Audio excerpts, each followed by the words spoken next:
오늘 수요 기도의 말씀 주제는 여호와의 구원은 사람의 많고 적음에 달리지 않았다 하는 것입니다. 하나님께서는 때때로 우리를 절망적인 상황으로 이끌어 가십니다. 오늘 말씀 배경이 블레셋과 전투입니다. 블레셋 군대가 이스라엘을 치기 위해서 믹마스라는 곳에 진을 쳤는데 그 군대의 숫자가 어마어마했습니다. 13장 5절 이하를 보면 그 배경을 이렇게 말씀하시는데, 블레셋 사람들이 이스라엘과 싸우려고 모였는데 병거가 3만이요. 병거가 3만입니다. 마병이 6천 명이요. 백성은 해변에 모래같이 많더라. 그들이 올라와 베다웬 동쪽 믹마스에 진침해 이스라엘 사람들이 위급함을 보고 절박하여 굴과 수풀과 바위 틈과 은밀한 곳과 웅덩이에 숨으며 어떤 히브리 사람들은 요단을 건너 갓과 길라 땅으로 가되 사울은 아직 길갈에 있고 그를 따른 모든 백성은 떨더라. 어마어마한 그 숫자에 기가 줄여서 두려워 떨며 바위 틈에 숨기도 하고 요단을 건너서 도망치는 사람도 있었습니다. 그래서 결국 남은 사람이 몇 명이었냐 하면 600명의 군사가 남았습니다. 이때 그 유명한 사건이 이제 일어나죠. 사무엘이 오기까지 전까지는 제사를 드리고 전쟁을 치르기 전까지는 전쟁 개시하지 말라 했는데 사무엘이 늦게 오고 그래서 사울이 다급해가지고 그것을 기다리지 못하고 자기 손으로 제사하는 그런 일이 이때 발생을 합니다. 성도님들, 하나님께서는요 이처럼 때때로 우리를 아주 절망적인 상황으로 막 계속 밀어붙이십니다. 나의 전략이 통하지 않는 상황, 내 실력이 통하지 않는 상황, 내가 가지고 있는 능력이 전혀 통하지 않는 상황으로 우리를 몰아붙이신다는 것입니다. 병거가 3만이고 마병이 6천, 백성은 해병의 모래입니다. 모래처럼 많습니다. 그러니까 뭐 전략이 통하겠습니까? 실력이 통하겠습니까? 능력이 통하겠습니까? 아무것도 통하는 것이 없는 것이죠. 백성들은 떨고 바위 틈에 숨고 요단을 건너서 각각 길라 지방으로 도망을 가고 남은 자가 겨우 600명인데 무슨 전략이 있고 무슨 능력이 있고 실력이 있겠습니까? 그러니까 뭐 굉장히 막 절망적인 상황에 다다른 것이죠. 이렇게 하나님께서는 우리를 절망적 상황으로 이끄시는데 왜 이렇게 하실까요? 우리 성도님들 삶 가운데 이런 것을 아마도 경험하실 것입니다. 왜 그렇게 하십니까? 오직 하나님만 의지하도록, 오직 하나님을 의지함으로 승부를 보도록 그런 경험이 일어나야 됩니다. 그래야지 진짜 믿음이 생기고 하나님을 의지하고 사명을 감당하는 삶이 될 수 있기 때문에 하나님께서 우리를 이런 절망적 상황으로 이끌어 가신다는 것입니다. 출애굽을 했던 이스라엘 백성들도 적과 꿀이 흐르는 땅으로 바로 진격할 수 있도록 하실 수 있었지만 그렇게 안 하셨죠. 홍해 앞으로 돌아가게 만드셨습니다. 앞에는 홍해 바다가 있고 뒤에는 바로의 군대가 쫓아오고 굉장히 절망적 상황이죠. 왜 그렇게 하셨습니까? 그래 해야지 믿음으로 홍해를 건너는 경험을 하지 않습니까? 하나님께서 광야로 이끄셨습니다. 광야도 내 실력과 전략이 통하지 않는 곳입니다. 거기에는 짐승을 먹일 목초지도 없고 씨를 뿌릴 밭도 없고 물도 없는 곳입니다. 그런 곳에 무슨 전략이 있고 무슨 실력이 있고 능력이 있겠습니까? 아무것도 통하지 않는 것이죠. 왜 하나님께서 그런 광야로 우리를 이끄십니까? 오직 하나님을 의지함으로 그 척박한 땅을 지나가도록, 그 척박한 인생의 그 터널을 지나가도록 만드시기 위해서 그런 경험이 있어야지 사명을 감당하는 어떤 상황에서도 쫄지 않고 어떤 상황에서도 흔들리지 않고 믿음으로 사명을 감당하는 그런 믿음이 생기기 때문에 그런 것이죠. 하나님을 경험적으로 알지 못하면 우리는 백정백패합니다. 어떻게 할 수 있느냐? 절망적 상황 속에서 하나님만 의지해서 그 절망적 상황을 이겨보는 방법밖에는 없는 것입니다. 우리가 좋을 때는요, 다 믿음이 좋은 것 같아 보이지 않습니까? 상황이 좋을 때는 하나님 다 찬양하는 것 같아 보입니다. 그러나 진짜 믿음은 어디서 드러납니까? 절망적 상황에서 드러납니다. 그래서 욥기를 보면 마귀도 이걸 알거든요. 하나님께서 뭘 요구합니까? 욥을 절망적 상황으로 밀어 넣어 달라고. 지금 욥이 믿음 좋은 것 같아 보이지만 절대 믿음 좋은 것이 아닙니다. 절망적 상황에 밀어 넣어지면은 하나님을 저주하고 욕하고 그렇게 할 겁니다. 그렇게 그가 말하지 않습니까? 하나님께서 욥을 시험할 수 있도록 마귀한테 권한을 줍니다. 지금 오늘 이 시간에도 하나님께서는 하나님의 신실한 백성들을 마귀가 시험할 수 있도록 허락하실 것입니다. 절망적 상황으로 밀어보도록. 진짜 믿음을 가지고 있는지, 아니면 무늬만 믿음이고 알맹이가 없는 껍데기 믿음인지를 드러내게 하시기 위해서 그렇게 지금도 하신다는 것입니다. 잠언 17장 3절에 보면 도가니는 은을, 풀무는 금을 연단하거니와 여호와는 마음을 연단하시느니라. 우리 하나님은요, 마음을 연단하시는 분이십니다. 그냥 넘어가시지 않습니다. 베드로전서 4장 12절에 사랑하는 자들아 너희를 연단하려고 오는 불시험을 이상한 일 당하는 것 같이 이상히 여기지 말고, 하나님께서는요 우리를 불시험 당하게 만드십니다. 인생의 고난이란 풀무 속에 집어넣고 진짜 믿음을 가지고 있는지 가짜를 가지고 있는지 그렇게 테스트 하신다는 것입니다. 그러므로 우리에게 절망적 상황이 들이닥칠 때 놀라지 말고 두려워 떨지 마십시오. 올 것이 왔구나. 그렇게 하시면 되는 것입니다. 그리고 그런 절망적 상황 속에서 반드시 붙들고 끝까지 놓치지 말아야 될 것이, 여호와의 구원은 사람의 많고 적음에 달려있지 않다 하는 이 진리를 붙들고 실험해야 하는 겁니다. 절망적 상황이 마주치면요, 일단 생각이 얼어붙습니다. 블레셋의 어마어마한 군대를 보고요, 이스라엘 백성들 생각이 다 얼어붙었습니다. 겁이 납니다. 두렵습니다. 그러니까 무조건 이 상황을 피하기 위해서 도망가는 것, 그것밖에 없는 거예요. 숨는다고 해결됩니까? 요단을 넘어서 갓과 길러서 도망간다고 해결됩니까? 근데 그렇게 도망을 가는 것이죠. 사울 왕도 움직일 생각이 없습니다. 얼어붙었습니다. 뭔가 왕이면 진두지휘를 해야 되는데 전혀 그것을 못하고 있는 것이죠. 완전히 얼어붙었습니다. 그때 나서는 사람이 누굽니까? 믿음 있는 사람이 나섭니다. 누가 믿음이 있습니까? 요나단이 믿음이 있는 것이죠. 그러니까 요나단이 나서는 거예요. 요나단 6절 오늘 말씀 다시 보면 요나단이 자기의 무기를 든 소년에게 이르되 우리가 이 할례 받지 않은 자들에게로 건너가자. 여호와께서 우리를 위하여 일하실까 하노라. 여호와의 구원은 사람이 많고 적음에 달리지 아니하느니라. 대단한 믿음의 말이죠. 사울왕이 왜 실패했습니까? 사울왕은요 하나님의 능력을 보지 못했습니다. 뭘 봤습니까? 사람의 많고 적음을 봤습니다. 이 군사력 가지고는 이길 수가 없다. 얼어붙었습니다. 하나님의 일은요 절대 사람의 힘으로 되지 않습니다. 오직 하나님의 능력으로 되는 것입니다. 우리의 구원, 우리가 애쓴다고 됩니까? 하나님의 능력이 와야 되는 것입니다. 사람이 변하고 바뀌는 거, 내가 닥달하고 잔소리한다고 바뀝니까? 아닙니다. 하나님의 능력이 와야 됩니다. 우리가 우리 자녀들을 위해서 잔소리 많이 하잖아요. 바뀌라고. 절대 바뀌지 않죠. 언제 옵니까? 하나님의 능력이 그 아이를 감쌀 때 오죠. 이번 수련회 때 그런 역사가 나타나도록 우리가 기도해야 될 줄 믿습니다. 손을 들고 우리도 쉬지 않고 기도해야 될 줄 믿습니다. 성도님들, 여호와의 구원은요 사람의 많고 적음, 즉 사람의 능력에 달려있지 않다는 것입니다. 하나님의 능력에 달려 있습니다.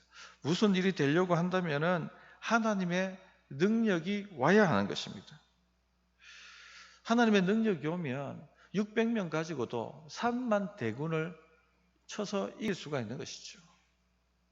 다윗에게도 이런 믿음이 있었죠.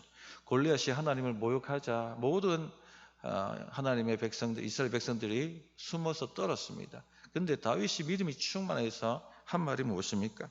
사무엘상 17장 47절에 또 여호와의 구원하심이 칼과 창에 있지 아니함을 이 무리에게 알게 하리라. 전쟁은 여호와께 속한 것인즉 그가 너희를 우리 손에 넘기시리라.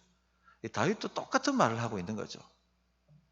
믿음이 오면, 믿음이 있는 사람은요 절망적 상황 속에서 하나님의 능력을 붙잡습니다. 그 능력을 봅니다.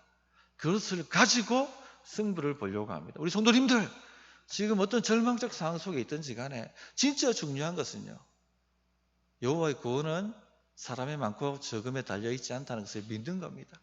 하나님의 능력으로 승부를 보려고 하는 그 믿음, 이 진리를 붙들고 실험하는 것, 여기에 길이 있고 답이 있는 것입니다. 이 진리를 의식하면, 이 진리를 붙들면요, 믿음이 일어납니다. 오늘 다시 6절 말씀 보시면 요나단이 자기의 무기를 든 소년에게 이르되 우리가 이 할례받지 않은 자들에게로 건너가자. 여호와께서 우리를 위하여 일하실까 하노라. 할례받지 않은 자들, 이방인을 말하죠. 이 할례받지 않은 이방인들이, 믿지 않는 이 불신자들이 거룩하신 하나님의 이름을 모욕하느냐, 이 믿음의 분노가 일어난 것입니다. 그리고 우리가 건너가자. 그러면 하나님께서 도우시리라. 그렇게 말씀하시고 있습니다. 다윗도 골리앗이 떠드는 것을 듣고요, 믿음의 분노가 일어났습니다. 아니, 어떻게 이 할례받지 않은 이방인이 살아계신 하나님의 군대를 모욕하느냐. 그런 불이 마음속에서 일어났죠. 하나님의 이름이 모욕을 당하는데 어떻게 피가 거꾸로 솟지 않을 수가 있습니까? 믿음이 있다면 피가 거꾸로 솟는 것이죠.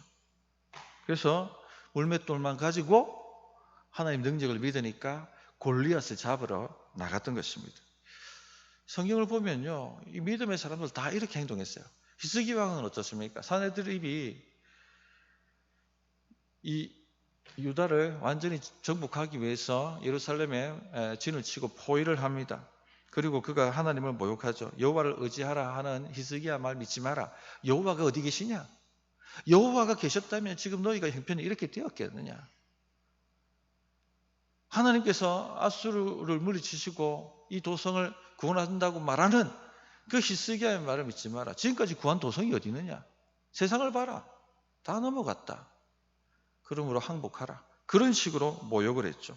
히스기야가 분노했습니다. 옷을 찢고 굵은 배를 입고 성전에 들어가서 통곡하죠.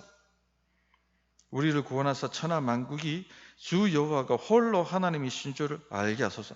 성령님께서 이런 마음을 주시기를 바랍니다. 우리가 절망적 상황 속에 있을 때 이런 모욕을 듣지 않습니까? 하나님이 어디 계시냐라고 말합니다. 아니, 당신들은 절망적 상황 가고 있는데 예수 믿는데 왜 그렇게 되냐고. 그렇게 교회 열심히 나가더만 왜 그렇게 되냐고. 이게 조롱하는 겁니다. 우리를. 하나님을 조롱하는 것이죠. 불이 일어나기를 바랍니다. 옷을 찢기를 바랍니다. 여호와 하나님 어디 계십니까? 오소서라고 부르짖을 수 있기를 바랍니다.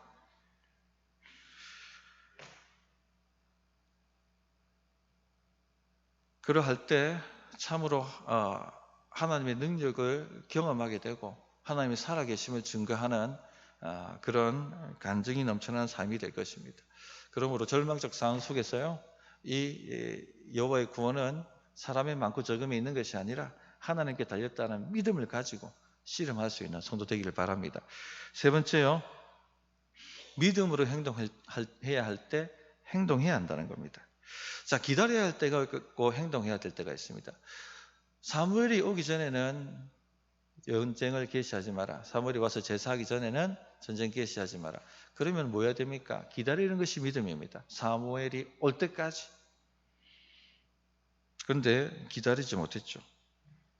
군사들이 겁먹고 탈영하고 우왕좌왕하니까 이거 빨리 수습해야 된다. 조급한 마음에 자신이 제사를 드립니다. 자기가 제사 드린다고 해결될 문제가 아니죠. 하나님이 응답하셔야 되는 문제니까. 그런데 우리가 다 그렇게 합니다. 상황이 절망적이면요, 하나님 의지하기보다는 에라 모르겠다, 상황이 이러니 어쩔 수 없지 하고 자기가 하려고 합니다. 기다릴 줄 알아야 됩니다. 하나님의 역사를 기다릴 줄 알아야 됩니다. 하나님의 때를 기다릴 줄 알아야 됩니다. 그리고 행동해야 될 때는 행동해야 됩니다. 그런데 사울왕은요, 지금은 행동해야 될 때거든요. 600명의 군사가 남았다 할지라 해도 전쟁은 주께 속한 것이고 여호와의 구원은 사람이 많고 적음에 달린 것이 아님을 믿고 600명의 군대에게 진격하라고 명령을 내려야 합니다. 자기가 앞장서서 나가야 하는 것이죠. 그러나 기다려야 할 때는 기다리지 않고 행동해야 될 때는 오히려 뒤로 물러가 기다리고 있습니다. 14장 2절을 보면 기브와 변두리 미그론에 있는 석류나무 아래에서 사울이 머물러 앉아있다 하는 말씀을 하고 있습니다. 보다 못한 요나단이 났습니다. 결국은요, 믿음 있는 사람이 나서게 되어 있습니다. 블레셋 진영으로 가려고 하면 보세스와 세네라는 거대한 바위로 형성된 계곡을 타고 올라가야 합니다. 자, 밑에서 올라가면 이거는 전략적으로 합당하지 않죠. 위에서 보고 화살을 쏘든지 하면은 당합니다. 그런데 그 길을 따라서 올라갑니다. 요나단이. 왜 그럴까요? 확신이 왔기 때문에 그렇습니다. 이 전쟁은 하나님이 명령하신 전쟁이고 이 전쟁은 하나님께 속한 전쟁이기 때문에 지금 이 전략 저 전략이 문제가 아니고 행동하면 승리하게 된다는 것을 믿었던 것입니다. 건너가자. 여호와께서 우리를 위하여 일하실까노라. 의심하는 말이 아닙니다. 하나님의 주권을 침해하지 않기 위해서 이런 표현을 썼지 확신하고 있는 것이죠. 올라가자. 그러면 반드시 우리가 승리하게 될 것이다. 그리고 표징을 구한 후에 자기 부관과 함께 이 두 사람이 올라갑니다. 협곡을 타고 올라갑니다. 우리 성도님들에게도 이런 믿음의 용기가 있기를 바랍니다. 안 된다고 주저앉아 있는 것이 아니라 하나님의 말씀이 왔다면은 믿음을 가지고 협곡을 타고 올라갈 수 있는 그런 믿음의 용기가 있기를 바랍니다. 그래서 어떤 일이 나타납니까? 13절부터 16절에 보면 요나단이 이제 기어 올라갑니다. 무기 가지고 있는 부관이 따라 올라갑니다. 그리고는 그 무기 든자와 함께 요나단이 첫 전투를 벌이는데 수풍낙엽처럼 다 떨어져 나가는 것입니다. 한 20명가량을 쳤을 때 15절에 보면 이런 일이 일어납니다. 들에 있는 진영과 모든 백성들이 공포에 떨었고, 여기 블레셋 진영이 있는 사람들 얘기하는 겁니다. 부대와 노략군들도 떨었으며 땅도 진동하였으니 이는 큰 떨림이었더라. 지진이 일어났다는 것입니다. 베냐민 기브아에 있는 사울의 파수꾼이 바라본 적 허다한 블레셋 사람들이 무너져 이리저리 흩어지더라. 놀랍죠? 자, 믿음을 가지고 요나단이 행동했습니다. 들어가가지고 20명가량을 두 사람이 쳤을 때에 들에 있는 블레셋 진영에 엄청난 혼란이 일어나고 지진이 일어나고 서로 아군끼리, 블레셋 아군끼리 치고받는 그런 일들이 일어났다고 성경은 기록하고 있습니다. 성도님들, 우리가 믿음으로 행동하기 시작할 때 뭐가 일어난다는 것입니까? 하나님의 일하심도 시작된다는 겁니다. 가만히 앉아 있으면 아무 일도 일어나지 않죠. 그러나 믿음을 가지고 믿음의 용기를 가지고 그 암벽을 기어 올라가 전투를 시작하니 20명가량을 쳤을 때 하나님의 역사가 나타나서 블레셋 자기 편끼리 서로 치고받고 하다가 전멸당하는 그런 놀라운 하나님의 역사가 일어났다는 것입니다. 지진도 일어나고 얼마나 혼비백산했겠습니까? 그러므로 절망적일 때 여호와의 구원은 사람의 많고 적음에 달려 있는 것이 아니다 하는 이 진리를 붙들고 씨름하시고, 그리고 믿음이 올라오면 행동하십시오. 그 절망을 피하는 것이 아니라 마주보고 올라가서 내가 이기리라 하고 나아가면 하나님의 역사를 맛보게 될 것입니다. 그런 놀라운 역사가 우리 성도님들께 또 이번 수련회를 앞두고 있는 중고등부에게 임하기를 바랍니다. 말씀 붙들고 기도하십시다.